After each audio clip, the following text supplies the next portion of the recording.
아모스 3장에서는 하나님께서 이스라엘을 심판하시는 것에 대한 아주 예언을 왜 주시는가, 왜 굳이 이스라엘에 대한 멸망을 선언하시고 그 심판을 선언하시는데 왜 아모스 선지자를 남유다에서부터, 그것도 뭐 어떤 그 선지자와 같지 않은, 그러니까 그 목자요 또 뽕나무를 배양하는 자를 왜 아무런 연고도 없고 아무런 배경도 없고 아무런 신학적인 뭐 아니면 종교적인 그러한 그 연관도 없는 사람이 지금 이스라엘에 와서 이러한 예언을 전하게 하시는가 하는 것에 대해서 말씀하고 있습니다.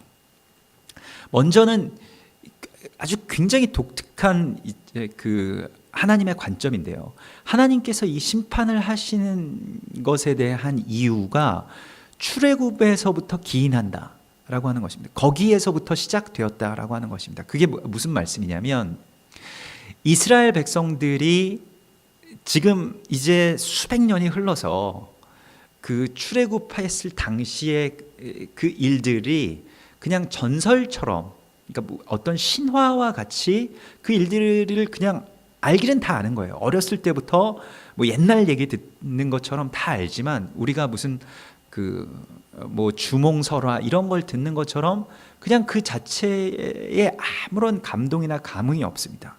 그런데 하나님께서는 그 출애굽할 당시에 내가 애굽에서 너희를 인도하여 올리신 모든 족속에 대하여서 이르시기를, 여기서 우리가 잘 보아야 되는 것이 애굽 땅에서 인도하여 올리신 모든 족속이라고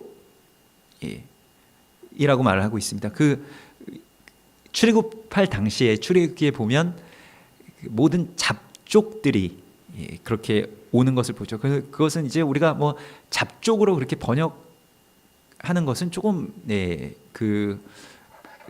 이 이방의 회복의 관점에 있어서는 좀 잘못된 그런 그런 단어의 선택입니다. 모든 그 남은 열방 아니면 그들과 이스라엘과 함께 연합한 그 모든 열방들, 모든 족속, 여기서 말하는 것처럼 모든 족속으로 번역하면 더 좋습니다. 그래서 이스라엘과 모든 족속을 애굽 땅에서 인도하여 낼 때에 하나님께서는 이스라엘만을 인도하신 것이 아니라 거기 이스라엘과 함께 어린 양의 피를, 그 유월절의 어린 양의 유월절에 참여한 자들을 다 이스라엘의 온 족속으로, 온 이스라엘로 이렇게 선포하셨죠. 그래서 그 출애굽기 11장에서부터 이제 이 출애굽의 과정들을 보면 그 히브리어로 우리는 그냥 뭐 이스라엘에 대하여, 뭐 온 이스라엘에게 뭐 이렇게 말하는데, 콜 이스라엘이라고 하여서 이 콜 이스라엘이라고 한다는 것은 이스라엘과 그 모든 족속을 다 함께 구별해서 말하는 것입니다. 그러니까 그것을 모든 온 이스라엘이라고 할 때에는 이스라엘에 완전히 다 들어온 자들, 그러니까 하나님의 장막 가운데 들어올 수 있는, 그 장막의 마당 가운데 들어올 수 있는 모든 이스라엘을 말하는 것인데, 그 히브리서 11장에서부터 그 출애굽의 그 아주 긴박한 과정, 죽음의 사자가 모든 집안을 이렇게 다 덮치는 그런 과정들 가운데서 항상 하나님께서 말씀하실 때 그때에는 온 이스라엘에게 말씀하시는 것을 보게 됩니다. 그런데 이제 2절의 말씀을 보면 내가 땅의 모든 족속 가운데 너희만을 알았나니 이렇게 말씀하고 있는데, 그러니까 그 온 이스라엘에 대한 말씀입니다. 이스라엘과 연합한 모든 이방. 근데 그 모든 민족을 하나님께서 이 세계의 모든 사람들 가운데서 내가 너희만을 알았다, 그러니까 너희를 구별하여서 나의 신부로 삼았다는 것입니다. 여기서 알았다라고 하는 것은, 이 야다라고 하는 것은 전부터 계속 말씀드리지만 신부가 신랑을 아는 것, 또 신랑이 신부를 아는 것, 그것을 말하는 것입니다. 여기서 안다라고 하는 것은 그 첫날 밤을 같이 보낸 그 결혼한 부부의 관계에서 통용되는 말입니다. 뭐 남자를 알지 못하니, 마리아가 그렇게 이야기하잖아요. 하나님께 나는 남자를 알지 못하는데, 요셉과 그냥 정혼은 하였지만 결혼은 하지 않았는데 내가 어찌 아이를 낳을 수 있겠습니까? 이와 같은 말씀이에요. 그러니까 출애굽을 하시면서 유월절을 지냈다라고 하는 것은 하나님과의 그 거룩한 동행이 시작됐다는 것을 말합니다. 결혼 생활이 시작됐다는 것을 말합니다. 그런데 내가 너희만을 알았는데 너희는 이제 우리 아모스서 2장에 나온 것처럼 하나님을 모욕하였다는 거예요.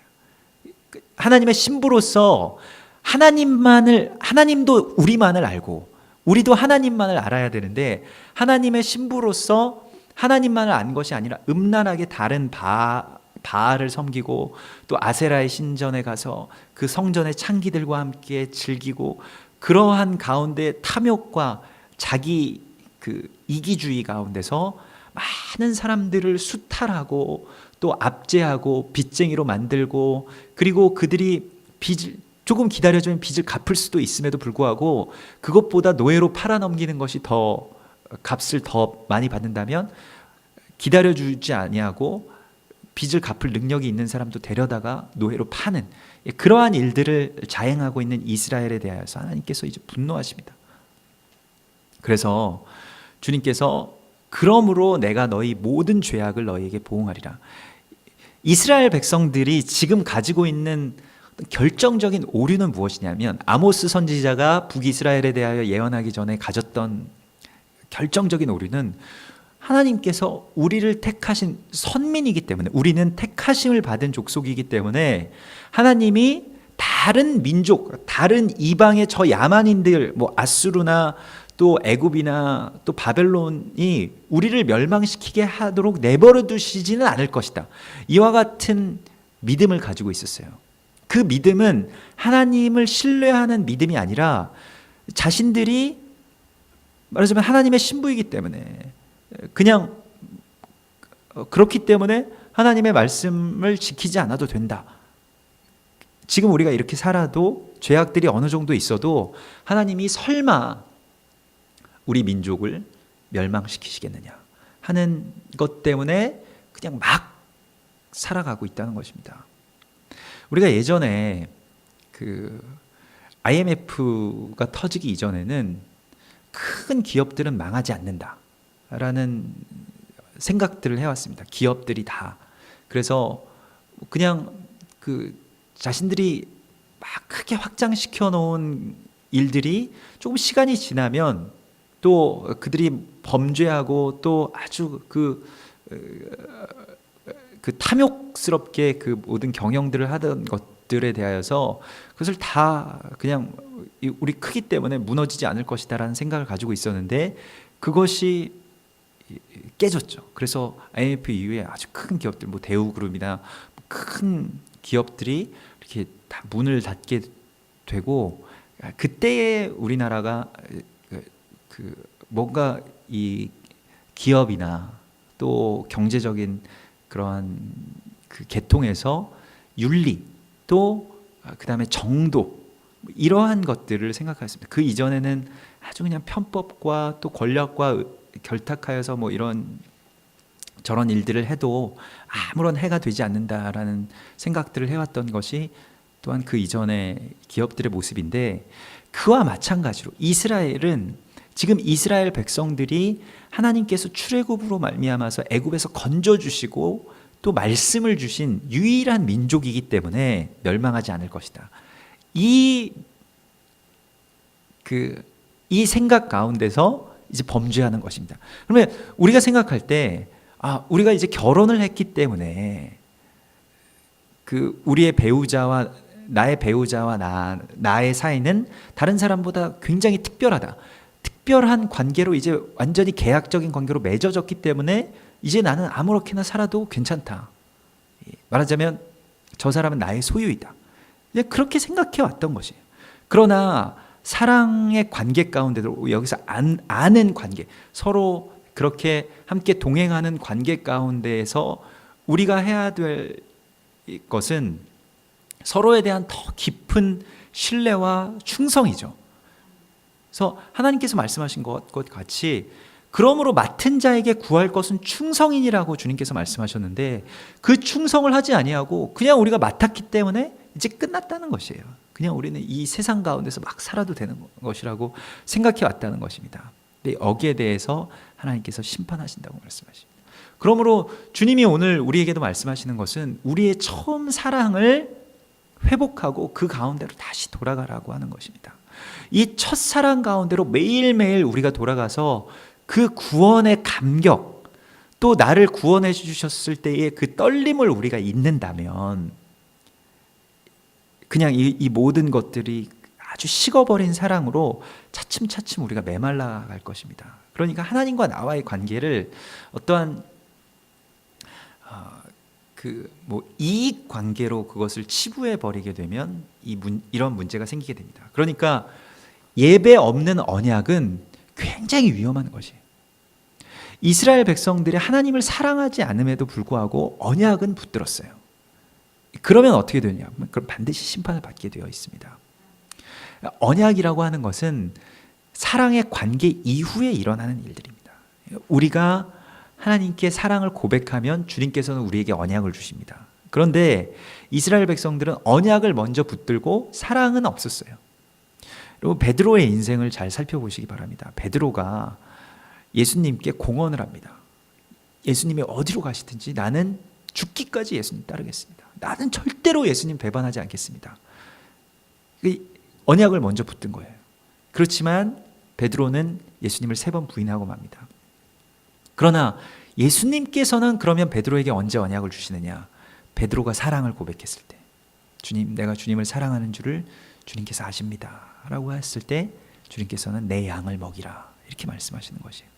이게 우리가 하나님의 일을 할 수 있고 또 하나님의 백성이 되고 하나님의 거룩한 신부요 하나님의 사역자가 된다라고 하는 것은 하나님이 손이 모자라서 나를 부르시는 것이 아닙니다. 하나님 능력이 없어서 나 같은 사람을 불러서 내가 없으면 안 된다 이렇게 말씀하시는 것이 아니에요.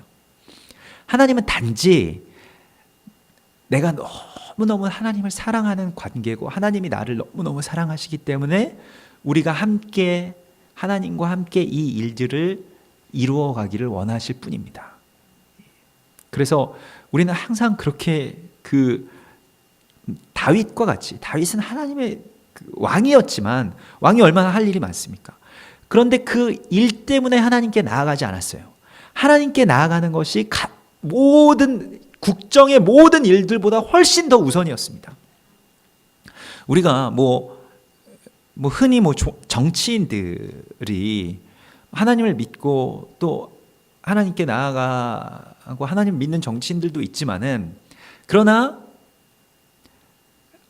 정치보다 하나님이 더 우선이다라고 생각하지는 않습니다. 보통은 그렇겠죠.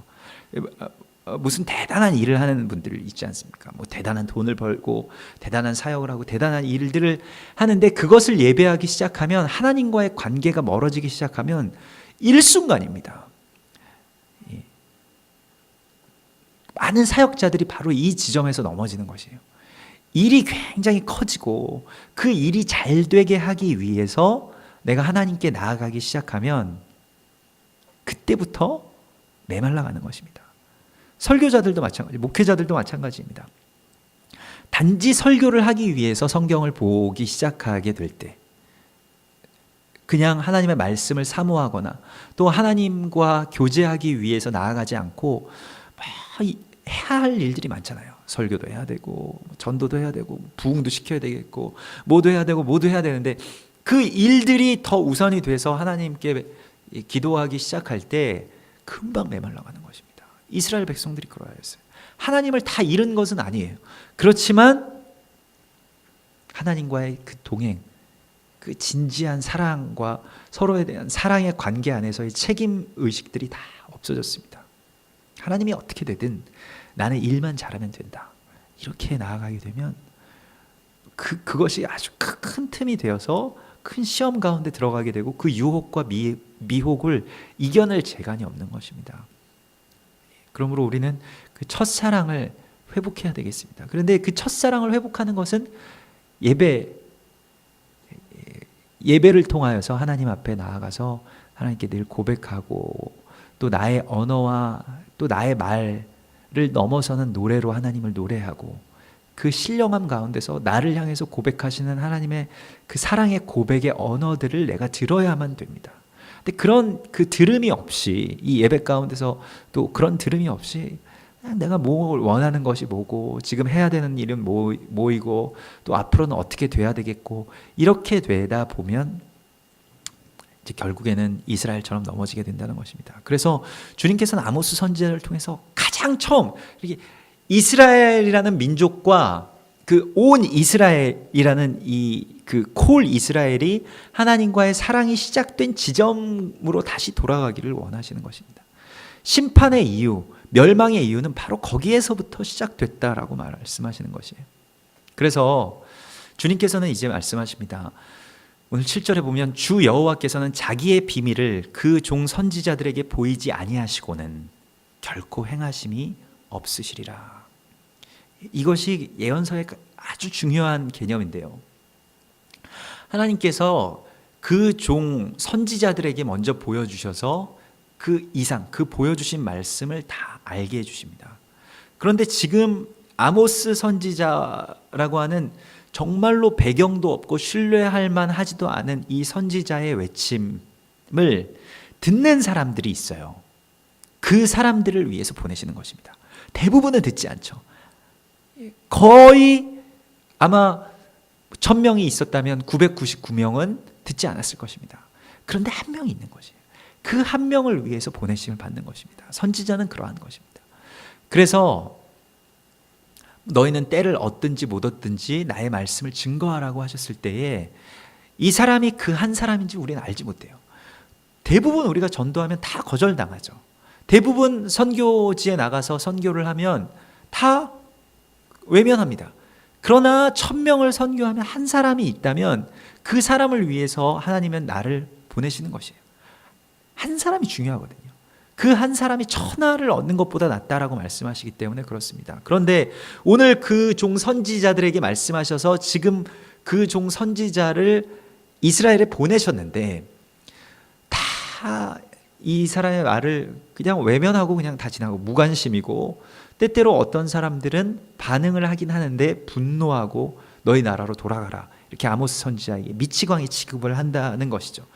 그래서 아모스 선지자는 지금 이 벌어질 일들에 대하여서 나는 받은 이상을 본 것을 그냥 선포하고 있다라고 말하고 여기에서 이 재앙이 닥치는 그 날에 마치 목자가 사자 입에서 양의 두 다리나 귀 조각을 건져내는 것과 같이 사마리아에 있는 어떠한 한 아주 작은 사람들 소수지만 온 이스라엘 가운데서 그 남은 자들을 건져내시겠다라고 말씀하시는 것입니다. 이것 때문에 아모스 선지자는 지금 보내심을 받았다는 것입니다. 그리고 목숨을 걸고 말하자면 남유다의 선지자가 북이스라엘에 와서 지금 선포하고 있는 것입니다.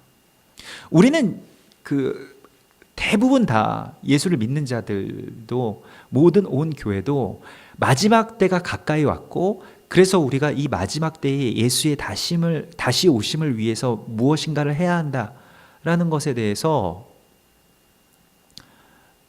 알기는 알지만은 그러나 그것에 대해서 말하지 않고 또 강조하지 않고 믿지 않고 실천하지 않습니다. 예수의 다시 오심에 대한 갈망이 사라진 지 오래됐어요. 더 심각한 문제는 재림에 대해서 이야기하는 것은 다 이단적인 요소가 있다라고 생각합니다. 재림은 하나님의 영역이기 때문에 우리는 그냥 이 땅 가운데서 충실하게 잘 살면 된다. 물론 거기에 그 맞는 부분들이 있습니다만은 그 이단들이 더 나아가서 심각한 것은 이단들만이 재림에 대해서 이야기한다는 것입니다. 모든 이단들을 다 보시면 거기에는 그 마지막 때의 심판과 적 그리스도와 천년 왕국에 대한 그 교리가 항상 다 있어요. 대부분의 모든 이단들이 다 그렇습니다. 그렇기 때문에 우리는 재림에 대해서 이야기하지 않는 것이 건강한 교회고 정통적인 교회라고 생각하는 가운데 있다는 것입니다. 그것은 재림의 때에 대해서 그걸 그러면 어떻게 분별하는 거냐? 정말 재림에 대한 메시지와 재림의 메시지가 아닌 것을 어떻게 구별하느냐? 재림을 기다리는 메시지는 무엇이냐면 어느 한 지점, 어느 한 시점에서 어떤 특정한 사람이 일어나서 재림이 온다라고 하는 것은 미혹입니다. 그거는 음란한 가운데 재림을 생기는 거예요. 몇 월 며칠, 뭐 9월 28일 날 예수님이 어느 뭐 마을에 오신다. 뭐 이렇게 이야기하면 다 거짓말입니다. 재림을 기다린다는 것은 지금 나의 삶이, 그리고 지금부터 나의 삶의 끝날 때까지 계속 기다리는 것입니다. 그 삶의 그 기다림을 갖지 못한 것은 다 이단입니다. 그러니까 어떤 특정한 시점에 맞춰서 초점을 맞춰야 된다. 이것은 다 이단이에요.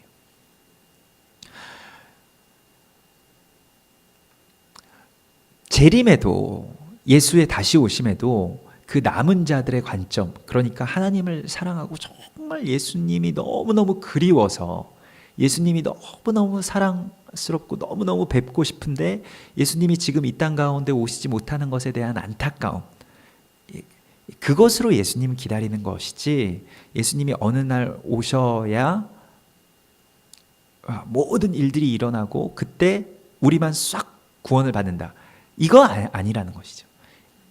예수님이 정말 내가 사랑하는 예수님이 이 땅 가운데 오셔서 모든 민족들을 다 구원해 내신다 라고 하는 그 믿음 가운데서 예수님 기다려야 되는 것입니다. 그러니까 두려움 가운데서, 아주 인간의 그 미묘한 두려움들을 이용하여서 어느 날에 너희들이 심판당하지 않기 위해서 재림을 준비해야 된다. 그래서 뭐 생필품들을 사놓고 집에 동굴을 파고 들어가서 항상 그 재림의 뭐 불비가 떨어질 때를 대비해야 된다, 벙커를 지어야 된다, 이런 것은 다 거짓말입니다. 예수님께서 나를 위해서, 또 이 땅의 남은 자들을 위해서 오시는 그 날을 우리는 늘 기다리는 것입니다. 지금도 기다리고 또 내일도 기다리고 영원히 그것을 기다릴 것입니다. 그리고 그 날은 우리 가운데 반드시 올 것입니다. 우리가 죽더라도, 우리가 죽는다고 할지라도 그것은 우리가 잠시 자는 것과 같은 것이기 때문에 우리는 반드시 깨어나서 예수의 재림을 맞이하게 될 것입니다. 그러므로 이 날을, 이 무너짐의 날을 준비할 한 사람, 그 남은 아주 소수의, 뭐 어떻게 보면 양의 전체가 아니라 남은 두 다리 그리고 귀 조각을 건져냄과 같이, 그렇게 예수 그리스도의 손과 발이 되어서 이 땅 가운데서 그 날을 예비하는 자들, 그를 위해서 내가 왔다, 그를 위해서 선지자가 이제 보내심을 받았다고 말씀하십니다. 우리 이 음성을 늘 순종하고 기다리고, 여러분 그것을 항상 예수의 다시 오심을 우리가 늘 갈망하면서 기다리는 남은 자들, 이곳에서 그렇게 갈망하는 자들이 되시기를 주님께서 원하십니다. 우리 같이 기도하겠습니다.